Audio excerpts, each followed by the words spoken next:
You are watching this video right now, even though I told you not to. So I want to congratulate you. You've passed the test. It means you are either really curious, or you don't want to follow the rules and take orders. And all these things are good for you. Because there are some things in this world, there are rules in this world that have to be broken in order for you to achieve something. By following the herd, you don't get anywhere. You just end up where everyone else ended up. I want to thank you, by the way. If you've seen one of my first videos, then you know that this channel is mainly for the purpose of increasing my speech abilities, because English is not my first language, and so by being able to talk, I improve my talking skills, obviously. But it's still good to know that somebody is actually watching these videos, so I want to thank you, my friend, for watching these videos. And so I want to deliver some kind of value to you, and I wanted to talk about the concept of valuing your own time. Last year, when I wanted to fly to Thailand, I had to work overtime to earn enough money because I was broke at the time. So basically all I did was wake up in the morning, go to the gym for 3 hours, work out, and then go straight to my job and work like from 11 a.m. to 10 p.m. And that was basically all 2 months before I flew to Thailand. So the day has only 24 hours, and you can choose to waste them. You can choose to not do anything for 2 hours, or you can work, or you can do something productive. The reason why you might be wasting your time and not valuing it enough is because you don't have any big goals set. I had a goal to fly to Thailand, and I had absolutely almost zero, like I was minus even. I had to borrow money from my parents.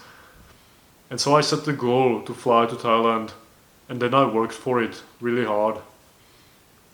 And I had no time to have fun, no time to play video games or watch porn or whatever. And that helped me to stop doing these things also. And I've also earned a lot of money. And then I flew to Thailand, and then I came back and I started a YouTube channel. Not this one, not the main one, but a different one where I made these videos, these motivational videos, because those were the ones in the start of the last year that motivated me to go to the gym and then go to work. And so I enjoyed them really much, and then I started doing these as well. And that's how I learned editing skills. That's how I learned to edit my videos.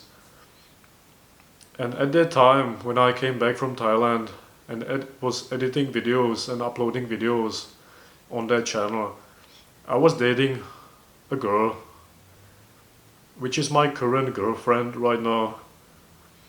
And whenever I had some spare time, I had to make a choice between spending time with her and editing videos, aside of course working a job and going to the gym. All these things take time, and if you value your time, then you have to pick the choice, the thing that is more beneficial to you. Of course, when I was dating my girl, I had to spend some time with her. But the fact that I didn't have enough time and that I always chose editing those videos was much more beneficial in a way that I learned to edit videos well. And also that, like, girls like when you don't have time for them. That's how they work. That's how they function, like in their brain. if you don't have time for them and you don't give them attention, then they are mad, but they want you more. So that is like a side tip. Yeah, yeah. Also, if you like don't have time for them because you are doing other things, more important things, then they know that you are not like obsessed with them, and that they can have you so easily, and that's why they are more attracted to you, aside from you being goal driven and like ambitious and trying to be successful. But you have to value your own time. Whenever the way I function basically nowadays and since then is that I always think about what I'm doing in a day. Most of these days I'll keep doing the same things, but whenever I have to choose what to do, and I have to choose between certain things, then I always think in a way like which thing gives me bigger ROI, which thing that I do will return the investment of time. If I spend 2 hours editing my video and recording video, is it worth it? Is it gonna give me a bigger value in return than if I was, for example, reading a book? That is a bad example. Like, reading books is good, but I don't have time for it. I wish sometimes that I'll be able to read a book and have time for it, but like not now. But for example, editing videos instead of going for a walk. Yeah, there is also a bad example, but like, okay, editing videos instead of playing video games. Yeah, there is a good one, isn't it?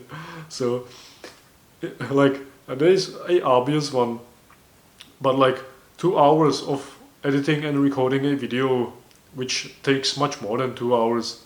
I just like was example, but you get what I mean. If I spend 4 hours doing a video, it gives me much more in return than like enjoying myself and playing video games. That is not to say that you cannot enjoy yourself, because it's really important to have balance in your life, like I said. But like I also said, balance doesn't have to be 50-50. You can have 70% work and 30% relax. You understand? And so that is how I think.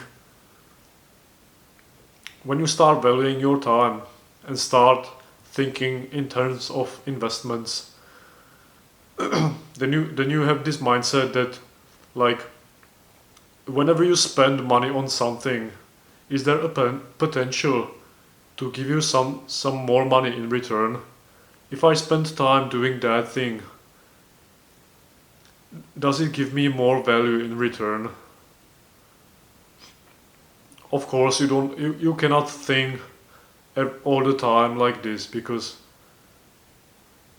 if you don't find some things meaningful in your life or not worth your time, which actually are worth your time, you just think you are being unproductive, then you'll soon burn out. You have to learn how to relax also by doing absolutely like nonsense things. That even means like playing a video game. If you really have to play a video game, then you can play a video game after you've worked hard for like 1 week. Then you get to enjoy 2 hours of a video game.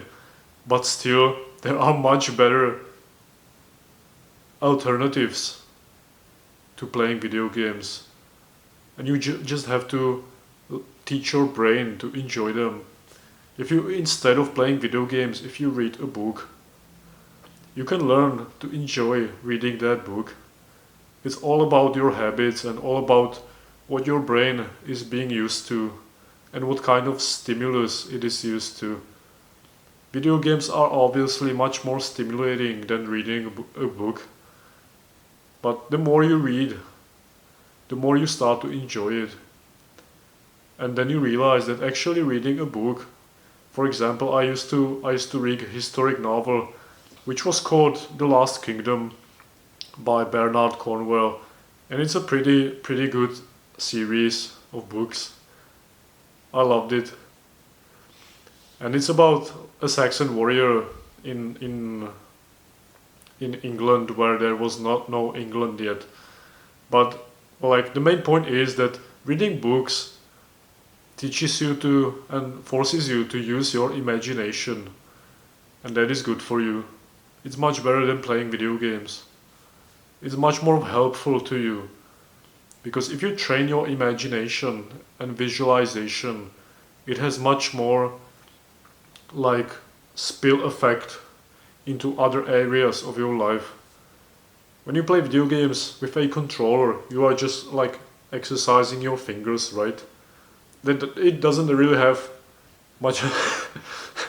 It doesn't really have much of a spillover effect into other areas of your life, right?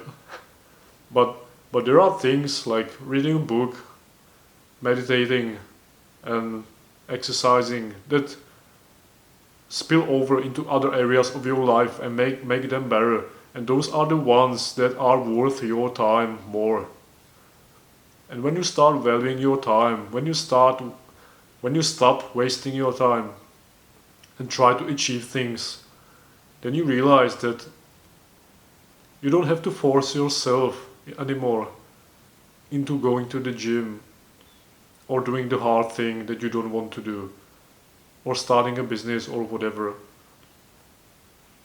When you start valuing your time, then you know exactly what it is that you need to do. That is all for today. I've rambled for so long. I actually wonder if some of you have finished watching till the end. If you finished watching till the end, let me know in the comments, man. Thank you and take care.